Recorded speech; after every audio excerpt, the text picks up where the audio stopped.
မင်္ဂလာပါမြန်မာ platform ရဲ့ဒီနေ့တာသတင်းများစူးစီးတင်ဆက်မှုစီစဉ်ကနေကြိုဆိုလိုက်ပါတယ်ဒီနေ့အတွက်တင်ဆက်ပေးခြင်းတဲ့သတင်းကောင်းစင်တွေကတော့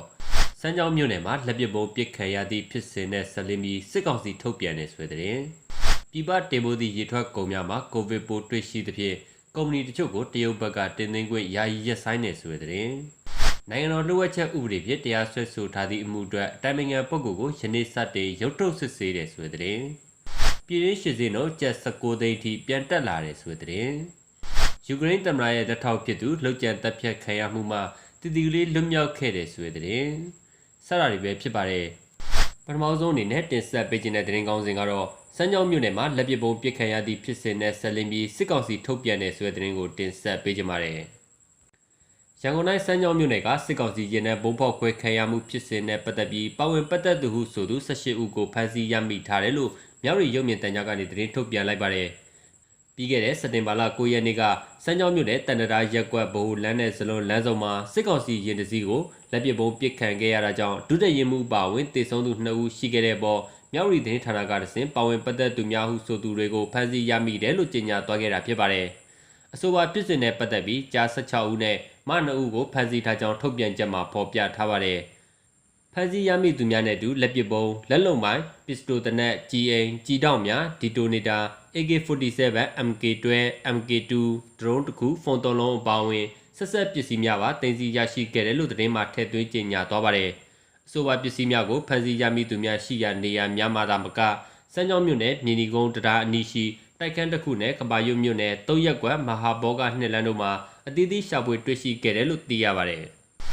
ပြည်ပတင်ပို့သည့်ရေထွက်ကုန်များမှာကိုဗစ်ပိုးတွေ့ရှိတာကြောင့်ကုမ္ပဏီတချို့ကိုတရုတ်ဘက်ကတင်သွင်းခွင့်ယာယီရပ်ဆိုင်းတဲ့ဆိုတဲ့သတင်းကိုတင်ဆက်ပေးကြပါမယ်။မြန်မာရေထွက်ကုန်ပစ္စည်းများတရုတ်နိုင်ငံသို့တင်ပို့ရမှာကိုဗစ်ရောဂါပိုးတွေ့ရှိခဲ့တာကြောင့်ကုမ္ပဏီတချို့ကိုတင်သွင်းခွင့်ယာယီရပ်ဆိုင်းခဲ့တယ်လို့မြန်မာနိုင်ငံငါးလုပ်ငန်းဦးစီးဌာနရဲ့သတင်းတွေအရသိရပါတယ်။တင်ပို့ရမှာရောဂါပိုးတွေ့ရှိတဲ့ကုမ္ပဏီများကိုတပတ်ကြာတရုတ်နိုင်ငံဘက်မှတင်သွင်းခွင့်ယာယီဆိုင်းငံ့ခဲ့ပြီးလက်ရှိမှာအဆိုပါကုမ္ပဏီများအနေနဲ့ပြန်လည်တင်ပို့ခွင့်ရရှိရန်တရုတ်အကောက်ခွန်GACC မှာတာဝန်ရှိသူများနဲ့ညှိနှိုင်းဆွေးနွေးကလိုအပ်ချက်များပြင်ဆင်ဆောင်ရွက်လျက်ရှိတာဖြစ်ပါတယ်။ယာယီဆိုင်ငံ့ခံခဲ့ရတဲ့ကုမ္ပဏီများမှာရန်ကုန်ခြေဆိုင်ကုမ္ပဏီ5ခုဖြစ်ပြီးခဲ့တဲ့2020ပြည့်နှစ်ဒီဇင်ဘာလကကုမ္ပဏီတစ်ခု2021ခုနှစ်ဇူလိုင်လနဲ့ဩဂုတ်လတို့မှာကုမ္ပဏီတစ်ခုစီနဲ့စက်တင်ဘာလထဲမှာကုမ္ပဏီ2ခုတို့ယာယီရပ်ဆိုင်းခြင်းခံခဲ့ရတာဖြစ်တယ်လို့ဆိုပါတယ်။မြန်မာနိုင်ငံအနေနဲ့ရေထွက်ကုန်များကိုထိုင်းနိုင်ငံနဲ့တရုတ်နိုင်ငံတို့အဓိကတင်ပို့ပြီးရေထွက်ကုန်ပစ္စည်းထုတ်လုပ်တင်ပို့သည့်စက်ရုံ124ရုံရှိကြောင်းလည်းသိရပါတယ်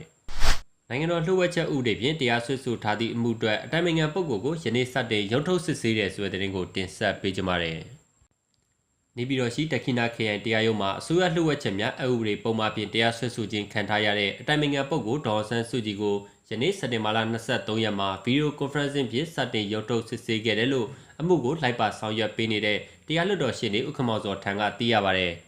ယနေ့မှာအစိုးရလှုပ်ဝက်ချက်များအဥပဒေဖြင့်တရားစွဲဆိုခံရတဲ့ဩစတြေးလျနိုင်ငံသားရှောင်းတာနဲ့စီးပွားရေးအကြံပေးစီမံဘဏ္ဍာဝန်ကြီးဟောင်းဦးကျော်ဝင်းဦးစိုးဝင်းနဲ့ဒုတိယဝန်ကြီးဟောင်းဦးဆက်အောင်တို့ကိုတခိနခရိုင်တရားရုံးမှာရုံးထုတ်စစ်ဆေးခဲ့ပေမဲ့လည်းတိုင်ပင်ခံပုဂ္ဂိုလ်ဒေါ်ဆန်းစုကြည်ကိုတော့ဗီဒီယိုကွန်ဖရင့်ဖြင့်သာရုံးထုတ်စစ်ဆေးခဲ့တာဖြစ်တယ်လို့သိရပါတယ်။အတိုင်ပင်ခံပုဂ္ဂိုလ်ဒေါ်ဆန်းစုကြည်ရဲ့စီးပွားရေးအကြံပေးပမခရှောင်းတာနယ်ကိုလည်းဆွဲဆိုထားတဲ့အမှု2ခုအတွက်နေပြည်တော်တခိနခရိုင်တရားရုံးမှာယနေ့မနက်10:00နာရီမှာစတင်ရုံးထုတ်ခဲ့တာပါ။မစ္စတာရှောင်းတာနယ်ဟာရန်ကုန်မှာအဖမ်းခံခဲ့ရပြီးလက်တော့နဲ့စာရွက်စာတမ်းကအချက်လက်တွေရစစ်ကောင်စီကမစ္စတာရှောင်းတာနယ်ကိုဗဟိုပြပြီးဒေါ်ဆန်းစုကြည်စီမံဘဏ္ဍာဝန်ကြီးဟောင်းဦးစိုးဝင်းဦးကျော်ဝင်းနဲ့ဦးဆက်အောင်တို့ကိုတရားစွဲဆိုခဲ့တာဖြစ်ပါတယ်။ပမခရှောင်းတာနယ်ရဲ့အမှုတွေကိုရန်ကုန်ရှေ့ပိုင်းခရိုင်တရားရုံးကနေနေပြည်တော်ကိုလွှဲပြောင်းခဲ့တာဖြစ်ပြီးနောက်ရုံးချင်းကိုစက်တင်ဘာလ30ရက်ကြာသပတေးနေ့မှာပြန်ခေါ်ထားပြီးနှစ်ဖက်ကြားနာမှုတွေစတင်မှာဖြစ်တယ်လို့သိရပါတယ်။အဆိုပါမှုနဲ့ပတ်သက်ပြီးအပတ်စဉ်ကြာသပတေးနေ့တိုင်းရုံးချင်းပြုလုပ်ဖို့ကိုလည်းယနေ့တရားခွင်မှာဆုံးဖြတ်ချက်ချမှတ်ခဲ့တာလည်းဖြစ်ပါတယ်။ဆက်လက်ပြီးပြည်တွင်းရွှေစင်းနှုန်းကျပ်19သိန်းအထိပြန်တက်လာတဲ့ဆိုတဲ့သတင်းကိုတင်ဆက်ပေးကြပါမယ်။ပြည်တွင်းရွှေစည်းသည့်စံချိန်တင်ဈေးနှုန်းမှာရပ်ပိုင်းသာဈေးကျဆင်းခဲ့ပြီးယနေ့စက်တင်ဘာလ23ရက်ရွှေစည်းပိတ်ချိန်မှာကျပ်19သိန်းအထိပြန်လည်မြင့်တက်နေပြီဖြစ်တယ်လို့ရန်ကုန်တိုင်းဒေသကြီးရွှေလုပ်ငန်းရှင်များအသင်းမှထုတ်ပြန်တဲ့ရွှေစည်းနှုန်းတွေအရသိရပါတယ်။ယနေ့စက်တင်ဘာလ23ရက်ရွှေစည်းဖွင့်ချိန်မှာအကယ်ဒမီရွှေတစ်ကျပ်သားကို18သိန်း8,900ကျပ်ဖြင့်ဈေးရှိခဲ့ပြီး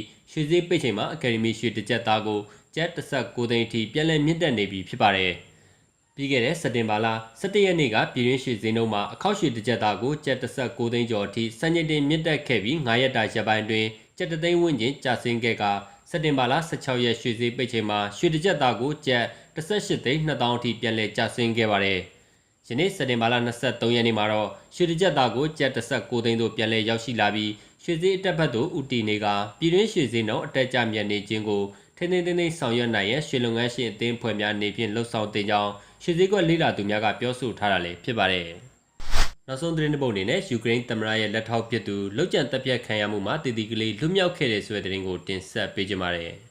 ။ယူကရိန်းသမ္မတရဲ့ထိပ်တန်းလက်ထောက်ဆာဟန်ရှိဖာဟာတနက်ပစ်ခတ်လောက်ကျန်တပ်ဖြတ်မှုကနေတည်တည်ကလေးလွတ်မြောက်သွားခဲ့တယ်လို့သိရပါတယ်။ဆာဟန်ရှိဖာဟာမနေ့ကစက်တင်ဘာလ22ရက်နေ့ဗုဒ္ဓဟူးနေ့မနက်ခင်းပိုင်းမှာ